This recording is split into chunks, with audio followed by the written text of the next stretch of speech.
Hello friends, how are you. My name is Ashok Kumar Yadav. आप देख रहे हैं मुझे मेरे channel basic chemistry teach yourself. तो आइए शुरू करते हैं। आज का टॉपिक है लॉज ऑफ केमिकल कॉम्बिनेशन, रासायनिक संयोग के नियम। ये 11th का चैप्टर है और इसमें आप जो है 5 रूल्स पढ़ेंगे। यहाँ पर आप ये कि जो एलिमेंट हैं वो कैसे कंबाइन होते हैं किसी भी रिएक्शन में जो है ये। तो कोई भी केमिकल कॉम्बिनेशन में जो है कैसे कंबाइन होकर जो है कोई यौगिक बनाते हैं और उससे क्या बनाएंगे वो प्रोडक्ट। तो किस तरह से बनाते हैं वही यहाँ पर हमें पढ़ना है। तो इसमें कुल टोटल आपके 5 रूल्स हैं और ये आपको आना ही चाहिए। जब तक नहीं आएगा आपको 11th की केमिस्ट्री समझ में नहीं आएगी। तो इसमें पहला रूल है आपका, सबसे पहला,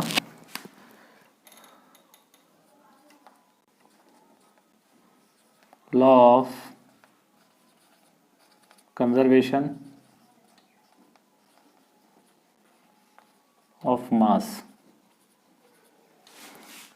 द्रव्यमान संरक्षण का नियम।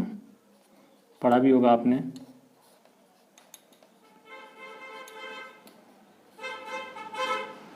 द्रव्यमान संरक्षण का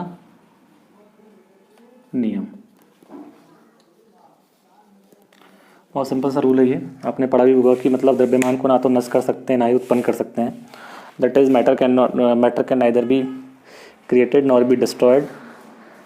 या ये भी कह सकते हैं कि किसी सिस्टम में जो है किसी सिस्टम का संपूर्ण द्रव्यमान रहता है, सदैव क्या रहता है, वो नियत रहता है।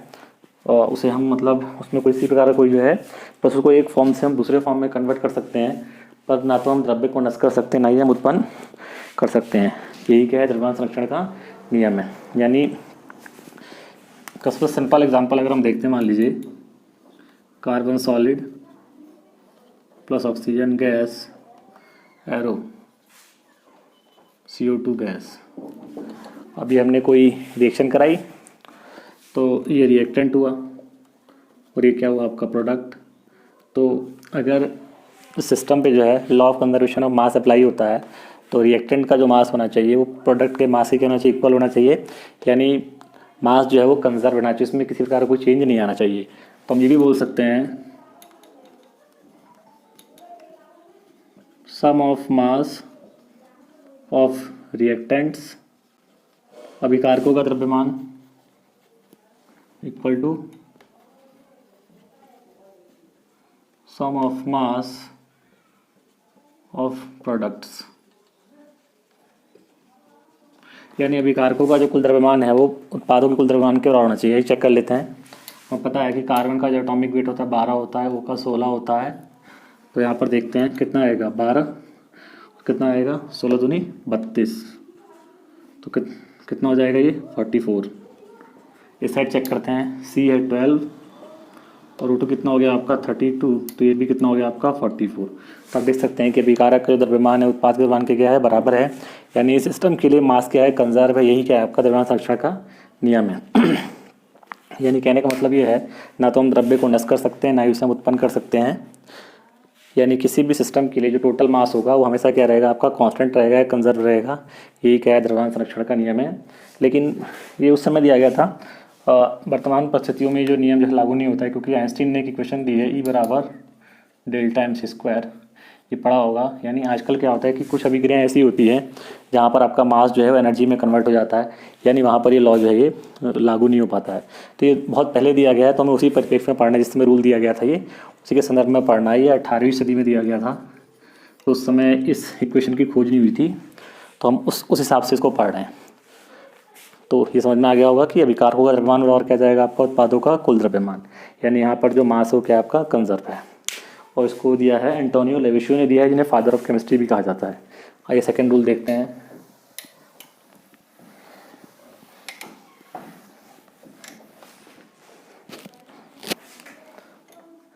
दूसरा है आपका, पढ़ा भी होगा आपने ये, क्योंकि 9th में भी था ये, स्थिर अनुपात का नियम।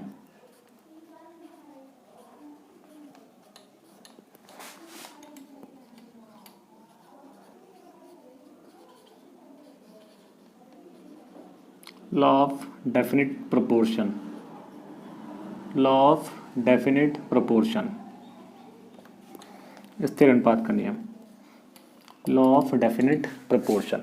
ये क्या देखिए, किसी भी यौगिक में तत्वों के द्रव्यमानों का अनुपात सदैव नियत रहता है।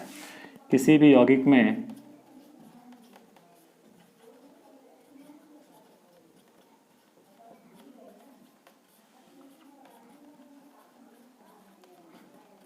तत्वों के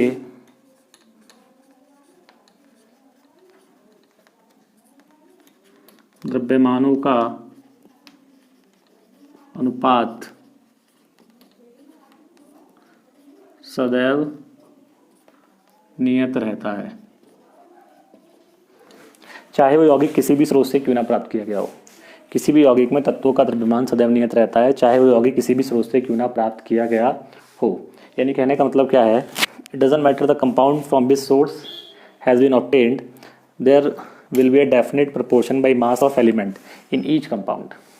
यानी उससे कोई फ़र्क नहीं पड़ता कि वो किस सोर्स से बनाया आपने, कहाँ बनाया है, उसमें हमेशा जो तत्वों का जो द्रव्यमान रहेगा वो हमेशा क्या रहेगा, सदैव एक निश्चित अनुपात में रहेगा। जैसे मान लीजिए वाटर की अगर हम बात करते हैं, वाटर, तो वाटर में अगर MH लेते हैं तो कितना है, 2, ऑक्सीजन कितना है आपका 16, तो 2 और 16 का अनुपात कितना आएगा, 1:8। अब ये वाटर आप कहीं से लें, चाहे सी वाटर हो, चाहे टेप वाटर हो जो आपके नलों में आता है पानी, या फिर किसी नहर से उठा के लाए हो, चाहे आप किसी नदी से लाए हो पानी, किसी तालाब से उठा के लाए हो, अगर वो पानी ही है तो उसमें तत्वों के द्रव्यमानों का अनुपात सदैव क्या रहेगा, नियत रहेगा। अनुपात कितना रहेगा आपका, 1:8। ये कभी चेंज नहीं होता है। यानी ध्यान रखिएगा, यौगिक में तत्वों के द्रव्यमानों का अनुपात जो है सदैव नियत रहेगा, चाहे वो यौगिक किसी भी सोर्स से क्यों ना प्राप्त किया गया हो। यानी वो रिस्पेक्टिव ऑफ सोर्स होगा, वो किसी भी सोर्स से आप प्राप्त करें, ये रेशियो कभी आपका वाटर में चेंज नहीं होगा। अगर आप CO2 की बात करेंगे तो CO2 में कितना रेशियो आएगा, 12, और O2 कितना आएगा आपका 32, कार्बन हो गया 12, और O2 कितना हो जाएगा आपका 32, तो कितना हो जाएगा 3:80। इसी रेशियो में रहेंगे, चाहे आप CO2 कैसे भी प्राप्त करिए, लैब में बनाइए, कहीं से लेके आइए, कुछ भी करिए। तो यानी ये रेस्पेक्टिव ऑफ सोर्स होता है, इसमें हमेशा एलिमेंट के जो मास का जो प्रोपोर्शन होगा वो हमेशा क्या रहेगा, डेफिनेट रहेगा। इसी को हम बोलते हैं लॉ ऑफ डेफिनेट प्रोपोर्शन, ये स्थिर अनुपात का नियम। अब इसको ऐसे ही लिख लेंगे, किसी भी यौगिक में तत्वों के द्रव्यमानों का अनुपात सदैव नियत रहता है, चाहे वो यौगिक किसी भी स्रोत से क्यों ना प्राप्त किया गया हो। तो ये आपका हो गया स्थिर अनुपात का नियम, और इस नियम को जोसेफ प्राउस्ट ने दिया है। अगला बहुत इंपॉर्टेंट है, तीसरा नियम पढ़ते हैं, देखिए।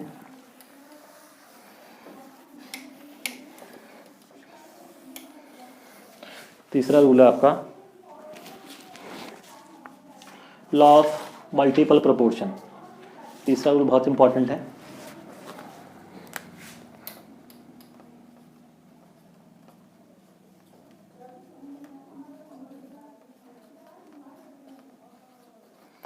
लॉ ऑफ मल्टीपल प्रोपोर्शन,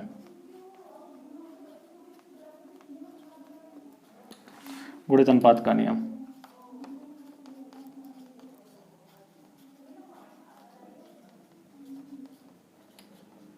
थोड़ा हिंदी में लिखने में मुझे कठिनाई होती है। देखिए क्या समझिए, पहले मैं स्टेटमेंट बोल देता हूँ। ये क्या है, देखिए, जब दो तत्व परस्पर क्रिया करके एक से अधिक यौगिक बनाते हैं तो एक तत्व के निश्चित द्रव्यमान से सहयोग करने वाले दूसरे तत्व के द्रव्यमानों में सदैव एक सरल अनुपात होता है। मैं लिख देता हूँ, देखिए, जब दो तत्व परस्पर सहयोग करके एक से अधिक यौगिक बनाते हैं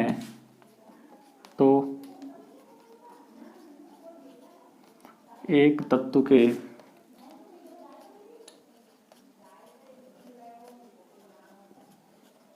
निश्चित द्रव्यमान से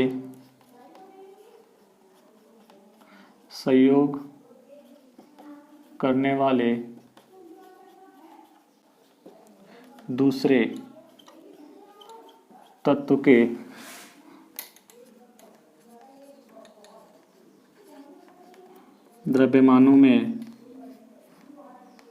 द्रव्यमानों में सदैव एक सरल अनुपात होता है, सरल अनुपात होता है। थोड़ा टेढ़ा सा नियम है, लेकिन अभी मैं बहुत सिंपल सा एग्जांपल देकर समझा दूंगा। फिर से बोल रहा हूँ, देखिए जब दो तत्व परस्पर सहयोग करके एक से अधिक यौगिक बनाते हैं तो एक तत्व के निश्चित द्रव्यमान से सहयोग करने वाले दूसरे तत्व के द्रव्यमानों में सदैव एक सरल अनुपात होता है। कहने का मतलब क्या होगा, कोई से भी आप दो तत्व ले लीजिए, मान लीजिए मैंने लिया कार्बन और एक ले लिया ऑक्सीजन। अब ये दोनों जब आपस में रिएक्शन करेंगे तो कार्बन मोनोऑक्साइड भी बन सकता है और कार्बन डाइऑक्साइड भी बन सकता है। ठीक है, कार्बन मोनोऑक्साइड भी बन सकता है, कार्बन डाइऑक्साइड भी बन सकता है। अब यहाँ देखिए, यहाँ पर कार्बन कितना हुआ 12 ग्राम, ऑक्सीजन कितना हुआ 16 ग्राम। यहाँ कार्बन कितना हुआ 12 ग्राम, ऑक्सीजन यहाँ पे कितना है 32 ग्राम, क्योंकि O2 है। अब क्या है, देखिए जब दो तत्व परस्पर सहयोग करके, दो तत्व हो गए परस्पर सहयोग करके एक से अधिक यौगिक बनाते हैं, तो एक से अधिक बना दिए, दो बना दिए इन्होंने, एक से अधिक हो गया। तो एक तत्व के निश्चित द्रव्यमान से सहयोग करने वाले किसी भी एक, इनमें से किसी भी एक एलिमेंट का मास जो है फिक्स कर दीजिए। कौन सा मास फिक्स है, देखिए कार्बन का यहाँ भी 12 ग्राम है, यहाँ भी 12 ग्राम है। तो क्या लिखा है, देखिए एक तत्व के निश्चित द्रव्यमान से सहयोग करने वाले दूसरे तत्व के द्रव्यमानों में सदैव एक सरल अनुपात होता है। तो कार्बन का मास हमने 12 ग्राम पे फिक्स कर दिया है, तो एक तत्व के निश्चित द्रव्यमान से सहयोग करने वाले दूसरे तत्व के द्रव्यमान कौन कौन से होंगे 16 और 32। इनका जब रेशियो निकालेंगे आप 16 और 32 का, तो कितना आएगा 1:2, जो कि क्या है एक सरल अनुपात है, जो कि क्या है एक सिंपल रेशियो है। ये आपका गुणित अनुपात का नियम है। तो आशा करता हूँ आपको समझ में आ गया होगा नियम। ये एक एग्जाम्पल और लेते हैं थोड़ा टफ सा, तो आपको और समझ में आएगा। थोड़ा बड़ा एग्जाम्पल लेते हैं जिससे आपको समझ में आ जाए। मान लीजिए मैं नाइट्रोजन की कुछ ऑक्साइड लेता हूँ, जैसे N2O, नाइट्रस ऑक्साइड, ये है नाइट्रिक ऑक्साइड NO, और एक लेते हैं N2O3, और एक है आपका NO2, और एक है आपका N2O5। ठीक है, ये हमने जो है, अब हम इसमें चेक करते हैं कि क्या इसमें लॉ ऑफ मल्टीपल प्रोपोर्शन जो है वैलिड हो रहा है, अप्लाई हो रहा है। तो सबसे पहले हम यहाँ पर नाइट्रोजन का द्रव्यमान कितना है, यहाँ पर नाइट्रोजन का होता है 14 ग्राम। ठीक है 14, तो कितना हो जाएगा 14 दूनी 28। यहाँ पे तो कितना रहेगा आपका 14, यहाँ कितना हो जाएगा 14 दूनी 28, यहाँ भी कितना रहेगा आपका 14, यहाँ पे कितना हो जाएगा 14 दूनी 28। अब दूसरा एलिमेंट कौन सा है आपका ऑक्सीजन, उसका द्रव्यमान लेते हैं, कितना आएगा, देखिए O होता है 16, वो कितना होता है आपका 16 होता है, तो यहाँ पे तो 16 ग्राम आएगा, यहाँ पे कितना आएगा, यहाँ भी 16 आएगा। और O3 का मतलब क्या हो जाएगा 16 तिया 48। O2 में फिर कितना आएगा आपका 32 आएगा, और कितना जाएगा 16 पंजे 80। अब देखिए यहाँ पे क्या लिखा है, जब दो तत्व परस्पर सहयोग करके, दो तत्व कौन कौन से हैं, नाइट्रोजन ऑक्सीजन है, परस्पर सहयोग करके एक से अधिक यौगिक बनाते हैं, तो एक से अधिक यौगिक बना दिए इन्होंने। तो एक तत्व के निश्चित द्रव्यमान से सहयोग करने वाले दूसरे तत्व के द्रव्यमानों में सदैव एक सरल अनुपात होता है। तो किसी एक को फिक्स करिए, तो नाइट्रोजन का मास फिक्स करिए या फिर ऑक्सीजन का मास आप फिक्स करिए। चलिए हम नाइट्रोजन को फिक्स करते हैं। नाइट्रोजन का निश्चित द्रव्यमान, नाइट्रोजन का निश्चित हम द्रव्यमान जो है फिक्स करते हैं। ठीक है यहाँ पर, और फिर ऑक्सीजन का द्रव्यमान कितना होगा, ऑक्सीजन का सहयोग करने वाला द्रव्यमान। अब नाइट्रोजन को मान लीजिए कहीं भी फिक्स कर सकते हैं, कोई फर्क नहीं पड़ रहा है। यहाँ पे 28 है, यहाँ पे आपका 28 है। ठीक है, हमने कर दिया 28 से कितने ग्राम रिएक्शन कर रहा है 16 ग्राम। हमें एक पे फिक्स करना है, 28 पे फिक्स कर रहे हैं। 14 को जब मैं 28 बनाऊंगा, यहाँ 28 ग्राम कर दूंगा, तो 16 से कितना हो जाएगा ये 32 ग्राम। ये तो 28 है, ठीक है चलिए, तो 28 ग्राम पे कितना है आपका ये 48 ग्राम। फिर 14 है, 14 को मैं 28 करता हूँ तो ये भी डबल हो जाएगा, 32 दूनी कितना हो जाएगा आपका 64, और ये तो पहले से 28 है तो 28 ग्राम रहेगा, और यहाँ पे कितना रहेगा आपका 80। ये क्वेश्चन में देखिए एक आ गया है कि एक तत्व के निश्चित द्रव्यमान से, तो किसी का द्रव्यमान में फिक्स करना पड़ेगा। तो नाइट्रोजन का मास मैंने फिक्स कर दिया है, किससे फिक्स कर दिया है 28 पे मैंने फिक्स कर दिया है। अब इसके रेस्पेक्ट में मैंने ऑक्सीजन की मास निकाल ली है, तो कितना आ गया है 16, 32, 48, 64, 80। वो क्या बोलता है, एक तत्व के निश्चित द्रव्यमान से सहयोग करने वाले दूसरे तत्वों के द्रव्यमानों में सदैव क्या होता है, एक समानुपात होता है। तो अब इनका रेशियो निकालते हैं, 16, 32 का रेशियो निकाल के कितना आएगा, 2, 3, 4, 5, यानी कितना आया 1:2:3:4:5, जो कि क्या है, एक सिंपल रेशियो है। यानी आपका जो लॉ ऑफ मल्टीपल प्रोपोर्शन जो है इन सब पे क्या है, बिल्कुल वैलिड है, बिल्कुल सही है। क्वेश्चन कई बार पूछा गया है, इसलिए आपको आना चाहिए। देखिए अगला पढ़ते हैं। आशा करता हूँ आपको समझ में आ गया होगा।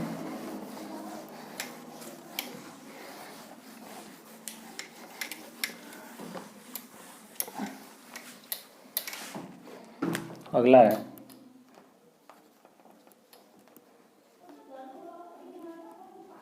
गै-लुसैक लॉ।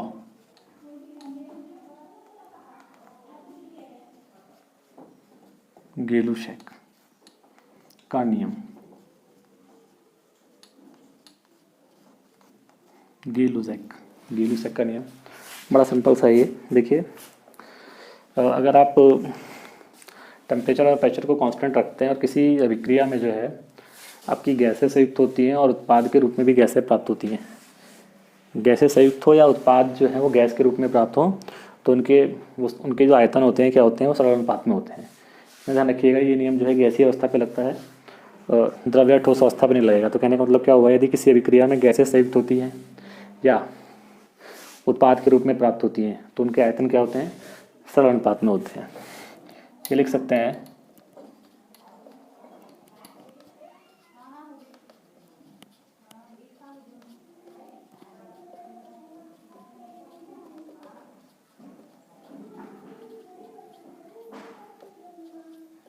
संयुक्त होती है या उत्पाद के रूप में प्राप्त होती है तो उनके आयतन समानुपात में होते हैं। देखिए फिर से देख लीजिए, यदि किसी भी क्रिया में गैसें संयुक्त होती हैं, उत्पाद के रूप में प्राप्त होती हैं, तो उनके आयतन क्या होते हैं, समानुपात में होते हैं। एक बड़ा सिंपल एग्जांपल लेते हैं, H2 gas plus Cl2 gas arrow 2HCl gas. देखिए यहाँ पे जो इनके कॉफिशिएंट लिखे होते हैं, यहाँ पे 1 लिखा हुआ है, यहाँ भी 1 लिखा हुआ है, इसी कॉफिशिएंट को हम आयतन मान लेते हैं। यानी यहाँ पर एक आयतन, यहाँ भी एक आयतन, यहाँ पे क्या हो जाएगा आपका 2 आयतन। तो तीनों का रेशियो क्या हो गया 1:1:2। यानी अगर किसी अभिक्रिया में गैसें संयुक्त हो या उत्पाद के रूप में प्राप्त हो तो उनके आयतन क्या होते हैं, समानुपात में होते हैं। ये क्या है, गै-लुसैक का नियम है। बहुत सिंपल सा क्वेश्चन है। आइए इस पे हम न्यूमेरिकल कर लेते हैं। देखिए क्वेश्चन दिख रहा होगा आपको, जब 100 ml C2H6 का दहन कराया जाता है तो प्राप्त CO2 तथा आवश्यक O2 का आयतन ज्ञात कीजिए। देखिए बड़ा सिंपल सा है ये। C2H6 दहन का मतलब हो कि ऑक्सीजन से क्रिया, तो क्या बनता है हम जानते हैं CO2 और वाटर। जब भी किसी हाइड्रोकार्बन का ऑक्सीजन से क्रिया कराते हैं तो केवल 2 चीज़ें बनती हैं, CO2 और वाटर। ये भी गैसियस स्टेट में है, ये भी गैसियस स्टेट में है, ये भी गैसियस स्टेट में है, लेकिन ये क्या है आपकी लिक्विड स्टेट में। आप देखिए मैंने बताया था गै-लुसैक का जो नियम है केवल वो गैसों पे अप्लाई होगा, लिक्विड के लिए अप्लाई नहीं होगा। इसको आप फाइंड नहीं कर सकते हैं कि कितना आपका जल बनेगा। पहले इसको बैलेंस करिए, यहाँ पे कितने सी हैं 2, यहाँ 2 आ जाएगा। अब चेक करिए कितने हैं 6 है, तो यहाँ पे आपका 3 आ जाएगा। तो 2 दूनी 4 और ये बैलेंस नहीं हुआ है 3 7। अब ये बैलेंस नहीं हो रखा है ये, क्योंकि C2H6 है, इसको बैलेंस करना बहुत ज़रूरी है। तो कैसे बैलेंस करेंगे आप, मैंने कि क्वेश्चन 2 से नहीं करेंगे तो फिर यहाँ 2 से मल्टीप्लाई कर दीजिए। यहाँ हो जाएगा 4, यहाँ हो जाएगा आपका 5 और ये हो जाएगा 6H2। यहाँ पे आप देख सकते हैं। एक जिसको रिएक्शन बैलेंस करने में प्रॉब्लम है, मेरा एक वीडियो है how to balance a chemical equation, आप सर्च मारिएगा आपको मिल जाएगा, वहाँ से आप बैलेंस करना सीख सकते हैं। अब यहाँ देखिए कितना लिखा हुआ है, ये 2 आयतन, यहाँ पे कितना है 5 आयतन, यहाँ पे कितना होगा आपका 4 आयतन। अगर हम गैलो-शैक का नियम लगाते हैं, इसको हम नहीं कैलकुलेट कर सकते हैं क्योंकि ये लिक्विड की फॉर्म में है, क्योंकि गैलो-शैक का नियम जो है वो केवल किस पे अप्लाई होता है, गैस के लिए अप्लाई होता है। तो यहाँ पे आप देख सकते हैं, अगर आपको कितना दिया है एथेन 100 ml दिया है, अगर आप इसको 100 ml लेंगे भाई, जब ये 2 था तो कितना हुआ आपका, ये 5 हुआ।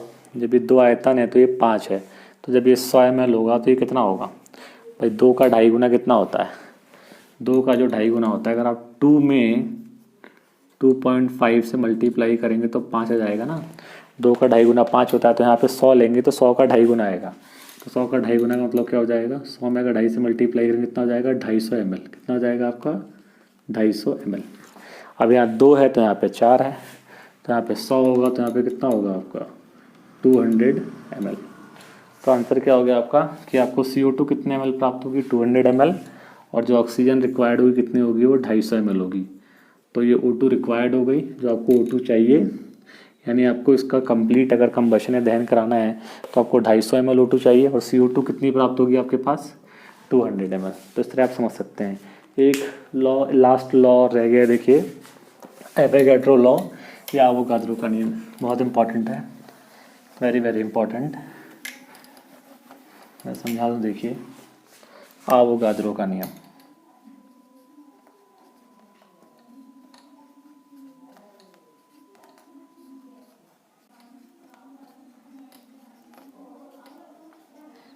एवोगाड्रो का नियम क्या है, देखिए समान ताप और दाब पर गैसों के समान आयतन में अणुओं की संख्या समान होती है।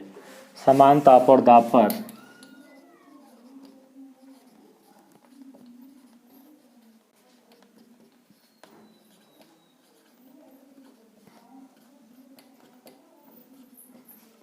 गैसों के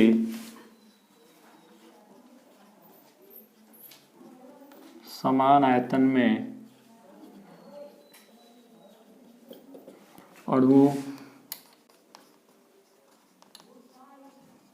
की संख्या समान होती है। ध्यान रखिएगा, समान ताप और दाब पर गैसों के समान आयतन में अणुओं की संख्या क्या होती है, समान होती है। मान लीजिए अगर आप, मैं एक बहुत सिंपल सा एग्जांपल देता हूँ। ये कोई आपने बर्तन लिया और ये मान लीजिए 100 ml है, तो अगर आपने 100 ml इसमें पहले आपने N2 भरी, मान लीजिए उसके इसमें X मॉलिक्यूल है, फिर आपने इसमें मान लीजिए 100 ml जो है कितनी भर दी O2 भर दी, फिर आपने इसमें 100 ml H2 भर दी, फिर आपने 100 ml इसमें क्या भर दिया आपने CO2 भर दी। तो सब में अणुओं की संख्या क्या होगी समान भाई। जैसे इसमें N2 के X अणु होंगे तो इसमें क्या होंगे O2 के X अणु होंगे, इसमें H2 के X अणु होंगे, इसमें क्या होंगे CO2 के क्या होंगे आपके X अणु होंगे। यानी कहने का मतलब क्या होता है कि जो आयतन होता है वो नंबर ऑफ मोल्स के क्या होता है, या कणों की संख्या के क्या होता है प्रोपोर्शनल होता है। तो आपका जो आयतन जो होता है वो कणों की संख्या के क्या होता है समानुपाती होता है। तो आप देख सकते हैं कि समान ताप और दाब पर गैसों के समान आयतन में अणुओं की संख्या क्या होती है समान होती है। मान लीजिए 100 ml में अगर मान लीजिए N2 के X अणु हैं, तो 100 ml में O2 के भी क्या होंगे X अणु होंगे। और आपसे क्वेश्चन पूछा जाए कि 50 ml में कितने होंगे भाई, तो ऑब्वियस है कितना हो जाएगा X/2, उसका कितना हो जाएगा आपका आधा हो जाएगा। तो इस तरह आप समझ सकते हैं, बहुत इंपॉर्टेंट है, जब कोई आगे न्यूमेरिकल कराएंगे तो आपको समझ में आएगा। तो इस तरह से ये 5 लॉ जो है कंप्लीट हुए और बहुत इंपॉर्टेंट है, और मैं आशा करता हूँ कि आपको वीडियो बहुत पसंद आया होगा। तो उसको अधिक लाइक करिए, सब्सक्राइब करिए, शेयर करिए। Thanks for watching.